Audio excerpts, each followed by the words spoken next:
सरकार की कानून व्यवस्था को लेकर धरने में विराजमान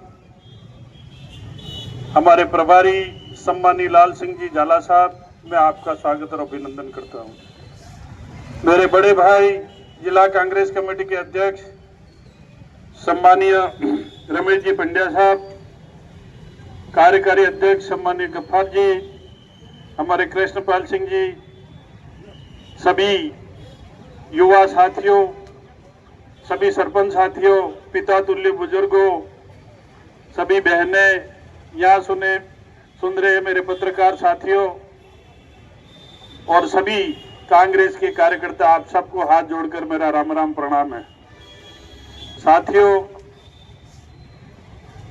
सबको पता है कि 2 साल पहले अशोक गहलोत साहब की सरकार थी, कांग्रेस की सरकार थी, और उस कांग्रेस की सरकार ने हम सबको और इस आम जनता को जो दिया है वो आप सबको बोलना पड़ेगा, वो सब आपको घर घर जाके कहना पड़ेगा कि कांग्रेस की सरकार ने मुफ्त दवाई से लेकर बिजली मुफ्त, किसानों को बिजली मुफ्त और आम आदमी को रोजगार से जोड़ने के ये सारे काम किए हैं। और आज भारतीय जनता पार्टी की सरकार आ गई, 2 साल होने को है और 2 साल में डबल इंजन की सरकार है। केंद्र में नरेंद्र मोदी जी और प्रदेश में भजन लाल जी। अब भजन लाल जी की बात करें या उनके मंत्रिमंडल की बात करें या उनके विधायक की बात करें, उनके कार्यकर्ताओं की बात करें, तो कार्यकर्ता कहता है कि सरकार तो कांग्रेस की अच्छी है। उनके एमएलए जाते हैं थानों में, सीआई को पांव पड़ते हैं, डिप्टी को पांव पड़ते हैं, उनके मंत्री आईएएस, उनके अधिकारी उनको गाड़ते नहीं हैं, उनको बात नहीं करते हैं। और भजन लाल जी को हवाई जहाज हेलीकॉप्टर में उड़ने से फुर्सत नहीं है और प्रदेश के क्या हाल है वो भी उनको पता नहीं है कि बांसवाड़ा जिला गुजरात मध्य प्रदेश से सटा हुआ राजस्थान का अंतिम जिला है। ना तो यहाँ बहुत बड़ा हाईवे है, ना रेलवे है, और भजन लाल जी बोल रहे हैं कि माही का पानी और रेलवे और हाईवे। भजन लाल जी, इस सभा के माध्यम से, पत्रकारों के माध्यम से मैं आपसे कहना चाहूं, अगर माही का पानी है तो उसके पीछे कांग्रेस का हाथ है और हमारे स्वर्गीय बाबूजी हरिदेव जोशी जी का हाथ है। मैं उनको भी प्रणाम करता हूं। आज जोशी जी नहीं होते तो माही का पानी नहीं आता, और माही का पानी नहीं आते तो यहाँ के किसानों का उद्धार नहीं होता, यहाँ के किसान आगे नहीं बढ़ते। और कांग्रेस, मनमोहन सिंह जी, हमारी नेता सोनिया गांधी जी नहीं होते तो आज हम नरेगा की बात नहीं करते। नरेगा की बात इसलिए कर रहे हैं कि मनमोहन सिंह की सरकार ने हमारे को नरेगा जैसी योजना देके आम गरीब आदमी को 2 वक्त की रोटी के लिए मजबूती दी है। नरेगा की जहां बात करें तो राजस्थान की सरकार ने पिछले 1-1.5 साल से मटेरियल का भुगतान नहीं किया। ये बापू साहब ने काम किया इसलिए मेरे को याद दिला रहे हैं, 2 साल हो गए हो। अब 2 साल से मटेरियल का भुगतान नहीं हुआ है, 6 महीने से नरेगा का भुगतान नहीं हुआ मजदूरों का। और आप सबको धन्यवाद भी दूंगा, जो सरपंच और जो जितने साथी हैं उनसे, कि आपने इसी तरह झाला साहब 2-4-5 हजार लोगों की हमने नरेगा की रैली को लेके रैली निकाली थी मजदूरों को लेके, तो और जिलों में तो नहीं, पर हमारे को 2 महीनों की मजदूरी तो जरूर मिल गई। तो ये सभी कार्यकर्ता धन्यवाद के पात्र हैं। ठीक उसी प्रकार आज वापस बात करें तो 2 साल हुए हैं भाई, कितने 2 साल भी पूरे नहीं हुए। 3 साल और लड़ना है और 3 साल लड़ने के लिए कमर कस लेना। ये भारतीय जनता पार्टी का कार्यकर्ता कहीं गांव में नजर नहीं आना चाहिए, और आता है तो उससे पूछिए कि कहां गई हमारी नरेगा, उससे कहिए कि कहां से आया ये स्मार्ट मीटर, उससे पूछिए कि कहां गया हमारा वो बिजली का बिल जो 0 आता था, और कहां गया वो हमारा बिजली का बिल कुएं का जो खेती करते थे, और कहां गई हमारी मुफ्त दवाई। वो भारतीय जनता पार्टी के उस कार्यकर्ता को रोड के पूछने का काम अगर है तो वो जिम्मेदारी आप सभी कार्यकर्ताओं की साथियों।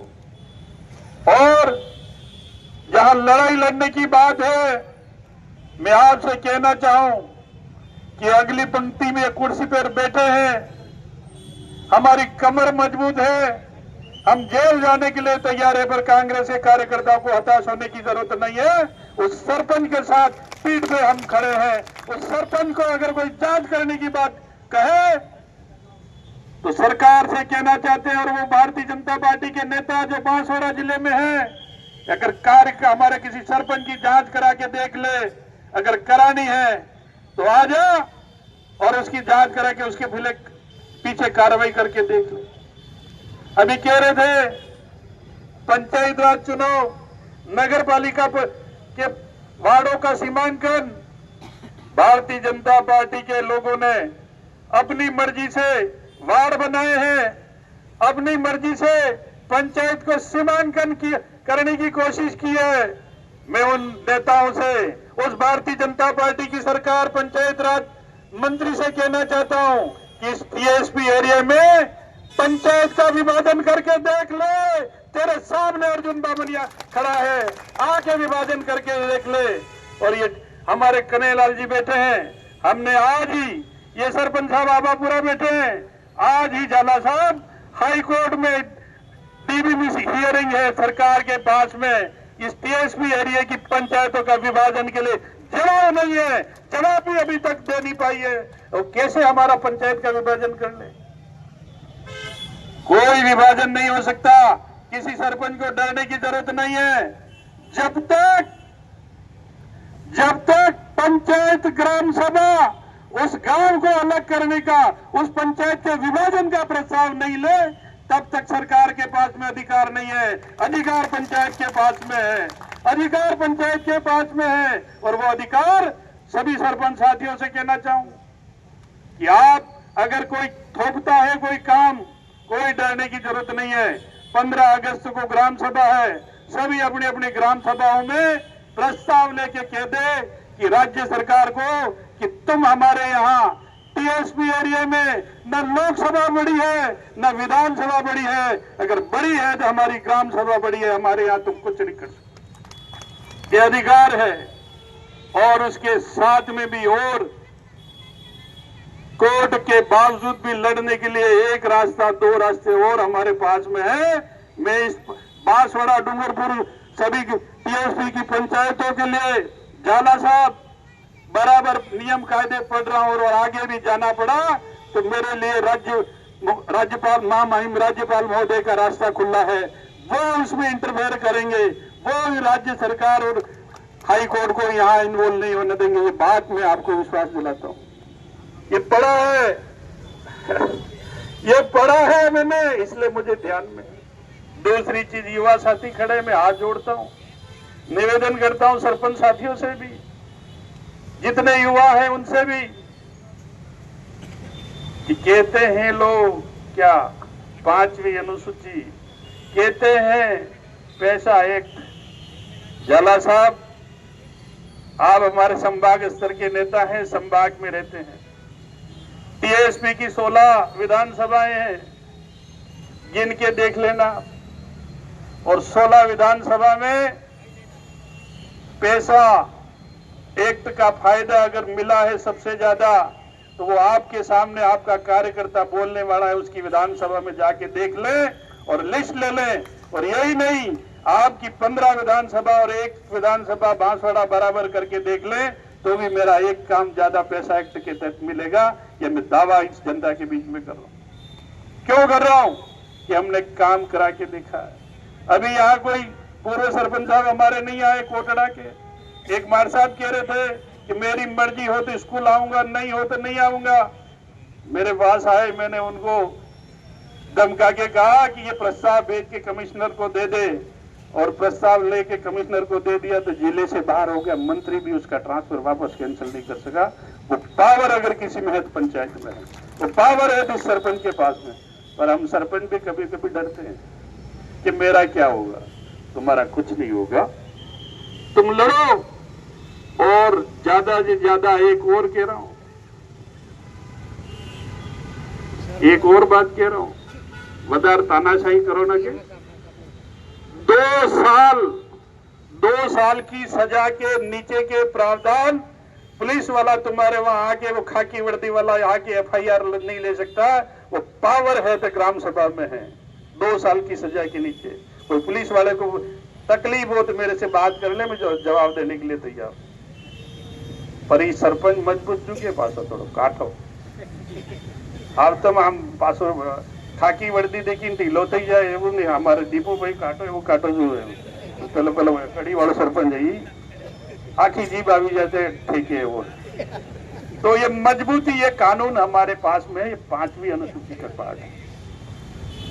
अब हमारे सरपंच को ज्ञान नहीं, दूसरी पार्टी के लोग इन युवाओं को भड़का रहे हैं 5वीं अनुसूची लागू होनी चाहिए, 5वीं होनी चाहिए। पहले से लागू है। ये रमेश जी पिंडिया बैठे जब विधायक थे 98 में 98 के अंदर केंद्र सरकार ने राज्य सरकार को ये 5वीं अनुसूची के लिए निर्देश दिए। भारतीय जनता पार्टी की सरकार थी राजस्थान में, उन्होंने कोई उस 5वीं अनुसूची का न तो विरोध किया न समर्थन किया। और उसी के बीच में 98 के अंदर कांग्रेस की सरकार बनी और हमारे माननीय मुख्यमंत्री जी अशोक जी गहलोत मुख्यमंत्री बने। ये रमेश जी पिंडिया वहां एमएलए थे, सम्मानीय सीपी जोशी साहब पंचायत राज मंत्री थे। उन्होंने इस पैसा एक्ट और इसी 5वीं अनुसूची का समर्थन करके केंद्र सरकार को 99 में भेजा। उनका नाम था सीपी जोशी, पंचायत राज मंत्री। किसने दी 5वीं अनुसूची? किसने दी? कांग्रेस ने दी। पैसा एक्ट का कानून कांग्रेस लाए, दिलीप सिंह बुरिया ने उसका रिपोर्ट बना के केंद्र को दी। ये सारी चीजें हैं, इसलिए पढ़े लिखे जितने भी हैं सब भ्रमित होने की कोशिश नहीं करें। अब पावर है तो पंचायत के पास में। जहां तक राजस्थान सरकार की बात है, खाद नहीं मिल रहा है। 300 ना 600 ले, 250 ना 500 ले, मस ले। इस हॉस्पिटल में जाके देखो, हॉस्पिटल में डॉक्टर समय पे नहीं आते, दवाई बराबर नहीं हो रही है। ये पुलिस वाले देखो तो शाम होते ही बेचारे नाकों पे खड़े हो जाते हैं। और गरीब आदमी मजदूरी करने आता है, प्लास्टर का काम, चुनाई का काम ठेके पे लेके जा रहा है और 3 सवारी बिठा के जाता है। किसी गरीब आदमी मजदूर को कहता है भाई मैं तेरे को घर छोड़ दूंगा, तू मेरे साथ में ये काम पूरा करके जा। पुलिस वाले वहां रोक के उसका चालान बनाते, कहते कि 3 सवारी बैठी है। भाइयों, आप भी इंसान हो, पेट के लिए सब कुछ करते हैं और ज्यादा से ज्यादा बोलने का मौका और ने तो आप सुन लेना। इस खाकी वर्दी में गर्मी जरूर हो सकती है, पर खाकी वर्दी के दिन जितने पूरे आते हैं पुराने समय में, कोई राम राम करने वाला गांव पे नहीं मिलता है।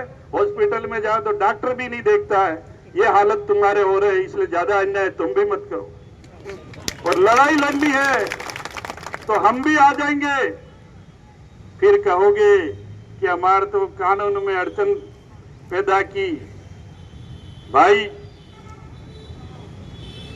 तुम अपने आप में एक जीवित इंसान मान करके इंसान की मदद करने की कोशिश करो और आपके अधिकारियों को कह दो कि भारतीय जनता पार्टी का वो नेता तुम्हारे से चंदा ले रहा है, वो चंदा इस गरीब से वसूल करके नहीं देना हो तो तुम्हारी तनख्वाह में से तो उस भारतीय जनता पार्टी के नेता को चंदा कोई नहीं देगा। ये आवाज हम उठाएंगे।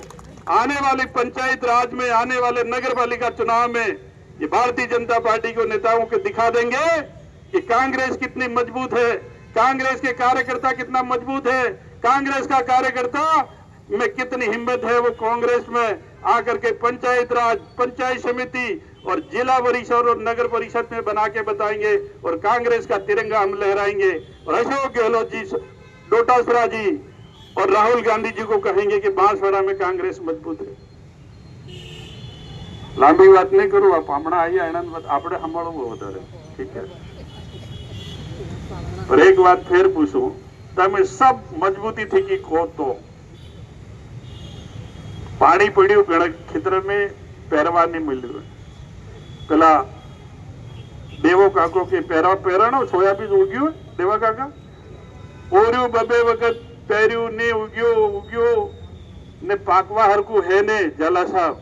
हमारे कई समतल जमीन अभी तक सोई नहीं हो पा रही और बोया है तो वापस पकने की स्थिति में नहीं है। आप सब अगर समर्थन करो तो नवरात्रि पहल आई ढोल वगाड़ा कुशलबाग पर आई जाए शक्ति तमे आलो तमे हाथ ऊंचो करो। नानी सरकार ने हुती सरकार ने जगाड़ा, जरूरत पड़ी तो इस कलेक्ट्री का घेराव करेंगे। एसपी कलेक्टर बात सुन ले, या तो कानून व्यवस्था सुधार लो या फिर आप सरकार के दबाव में हो तो हम आपको झेलने वाले नहीं हैं। इस रोड पर जनता जनता होगी और ये सड़कें, रोड और बिजली ये सब व्यवस्था करने की जिम्मेदारी आपकी है। कानून व्यवस्था पुलिस की जिम्मेदारी है। और जहां जहां जो जिस सर्कल में चोरियां हुई है, कानून व्यवस्था बिगड़ी है, पुलिस के अधिकारियों की जिम्मेदारी है। आगे आकर के हम फिर और धरने प्रदर्शन करना पड़े तो करेंगे, बाकी हम दब के नहीं रहेंगे। ये भारतीय जनता पार्टी की सरकार। अभी एक चीज और आई थी जला साहब, मैंने तो किया नहीं, मैं भी आपके सानिध्य मंत्री रहा। यहाँ एक हॉस्टल वार्डन सभी हॉस्टलों में उगाई करता है 100 रुपया पर बच्चा महीने का। अब वो पैसा कहां जा रहा है, मैंने प्रश्न भी लगाने की तैयारी कर ली है। अब किस मंत्री और किस अधिकारी के पास में जा रहा है मुझे पता नहीं। ऐसे भ्रष्टाचार करने वाले नेता इस जनता का कभी भला नहीं कर सकते हैं। यही बात मैं कहूंगा, लंबी बात तो मैं नहीं कहूंगा। जी भी है, जो भी है वो हम सब मिलकर के करेंगे। यही बात मैं कहूंगा। आप सबसे मेरी हाथ जोड़कर प्रार्थना है कि कांग्रेस के लिए हम सब मजबूत होकर एकजुट होकर कांग्रेस का काम करें। इन्हीं शब्दों के साथ में आप सबको धन्यवाद। जय हिंद, राम राम।